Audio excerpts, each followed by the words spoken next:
Très heureuse de vous retrouver dans le compte de Sassa Magazine, votre rendez-vous hebdomadaire d'information. Mesdames et messieurs, bienvenue.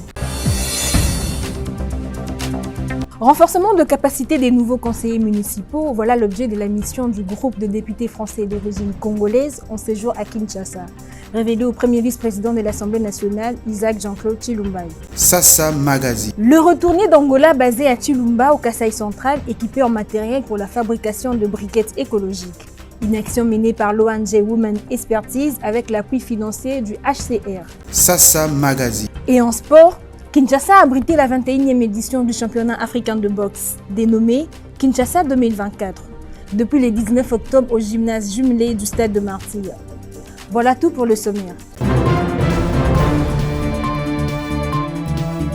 Une délégation d'élus locaux français d'origine congolaise séjourne à Kinshasa en mission de renforcement de capacité de nouveaux conseillers municipaux d'élection de décembre 2023. Ces élus organiseront des formations sur des thématiques de développement à leur intention. Ils ont signifié au premier vice-président de l'Assemblée nationale, le professeur Chilumba, espérant Daniel Kamboulou pour ce reportage. Le premier vice-président de l'Assemblée nationale, le professeur Isaac Jean-Claude Chilumba Moussaou, a rencontré dans la soirée de ce mardi 22 octobre une délégation du collectif des élus français d'origine congolaise. Cette délégation, conduite par Claire Tawab, présidente du collectif maire adjointe de la ville de Guini, accompagnée de Tania Nyoka, une autre élue.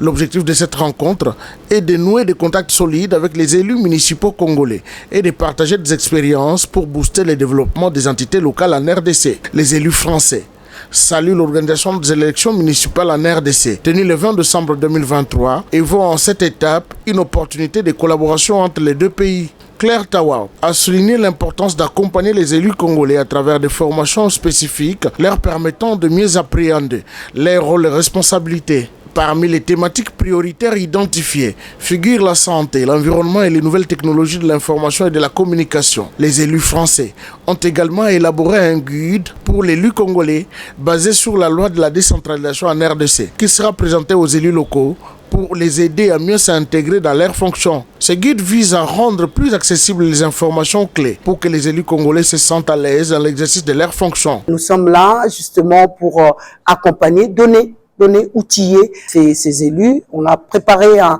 guide de l'élu congolais qui est issu de la loi de la décentralisation, de manière à ce que l'élu se sente à l'aise dans un cadre ou un champ de compétences qui lui est donné. Le professeur Isaac Jean-Claude Chilumba a salué cette initiative, affirmant que la Chambre basse du Parlement congolais s'impliquerait effectivement pour soutenir cette collaboration. Il a exprimé son optimisme quant aux échanges futurs entre les élus congolais et les Français, qui devraient aboutir à un partage régulier d'expériences afin de booster le développement des entités locales en RDC.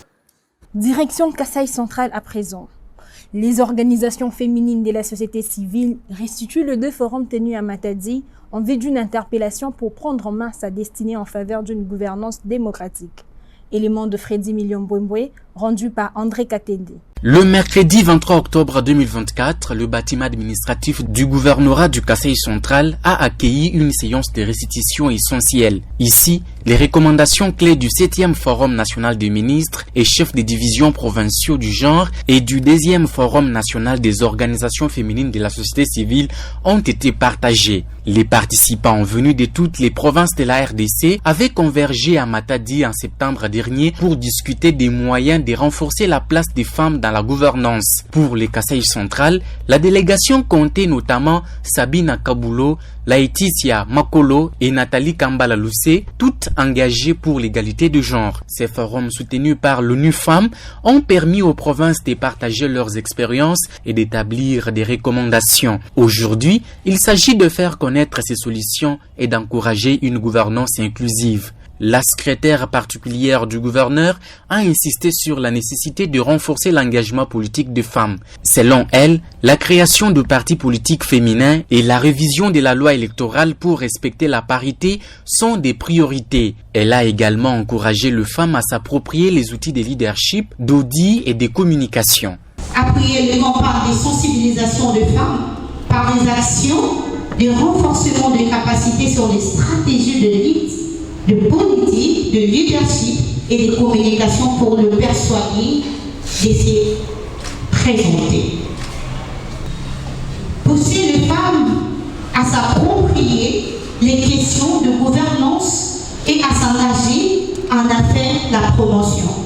Pour le président du cadre des concertations de la société civile, l'égalité et l'inclusion sont les clés d'un développement durable. Dans son discours, Jean-René Chimanga a salué l'impact de ces forums. J'ai bien dit que ce forum, c'était pour améliorer la gouvernance en faveur de la femme. Le grand point était d'investir dans l'être humain.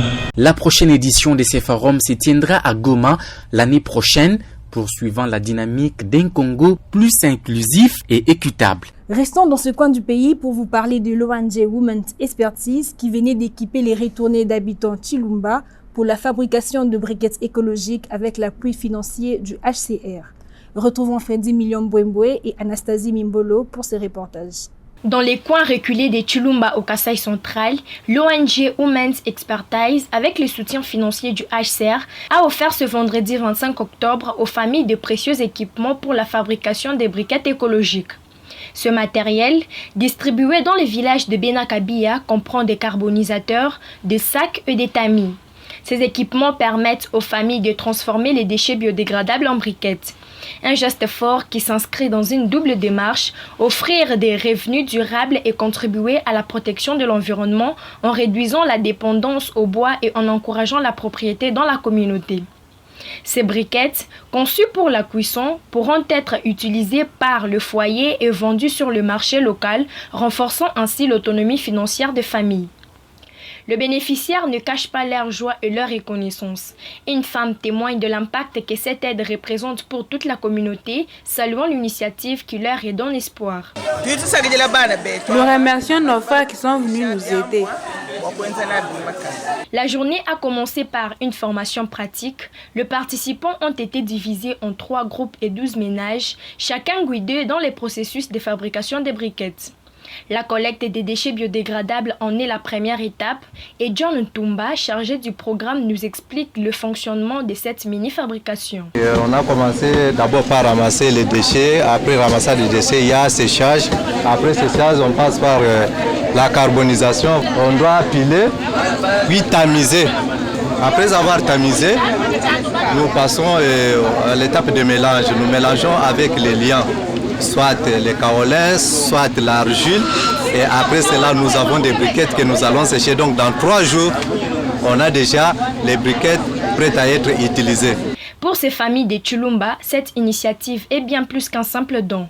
C'est une promesse d'avenir et de résilience face aux défis quotidiens. Au cours de sa rencontre de mardi, le comité de suivi de la paie des agents et fonctionnaires de l'État justifie le retard enregistré dans les traitements de dossiers par le volume important de nouvelles actions autorisées et mises à jour. Le président intérimaire du comité de suivi rassure pour bientôt le lancement des opérations de la paie des 3 secteurs, DINACOP, PNC et FRDC. Espérons Daniel Kamboulou pour ces reportages. Ce mardi 22 octobre 2024, le comité de suivi de la paie des agents et fonctionnaires de l'État s'est réuni afin d'évaluer les processus de paie du dernier trimestre de l'année 2024, particulièrement pour les mois d'octobre 2024. Exceptionnellement au mois précédent, le processus de traitement a pris beaucoup de temps à cause du volume important des nouvelles actions autorisées et de multiples mises à jour à intégrer dans le système. Pour Yannick Issa Sindelo, président intérimaire du comité de suivi de la paie des agents et fonctionnaires de l'État, il a été question au cours de cette réunion restreinte aux gestionnaires du personnel de l'État d'évaluer les progrès enregistrés dans le traitement de cette paie et de prendre des dispositions pratiques afin de résorber le retard déjà enregistré. Aujourd'hui, on était réunis pour essayer de voir un peu dans quelle mesure on peut contenir la paie dans le mois, parce que le processus du traitement de l'état liquidatif du dernier trimestre a pris beaucoup de temps parce que il y a eu beaucoup de nouvelles actions qui ont été en fait prises en compte, notamment en fait au niveau du secteur de l'enseignement primaire en fait et secondaire. Et il y a eu tant d'autres actions qui ont été prises en compte dans le cadre du traitement de la paie. C'est ce qui a causé un peu en fait un retard.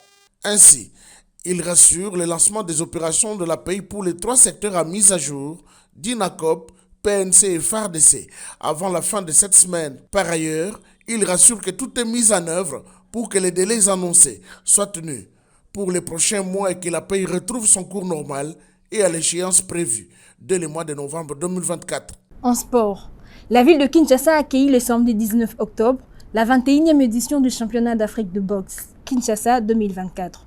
Le gymnase jumelé du stade de Martyrs a servi de cadre pour la cérémonie des démarrages, avec 10 combats à l'affiche devant plusieurs autorités. Placide Loukeka aux commentaires.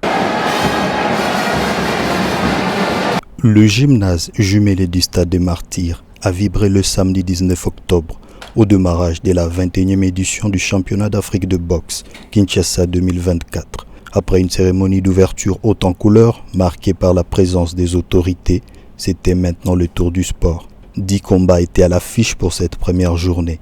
Voici les résultats des tours préliminaires. Dans la catégorie hommes de moins de 48 kg, le Congolais Tolembe Kwazola s'est imposé au point face à Faustin Djembi du Gabon.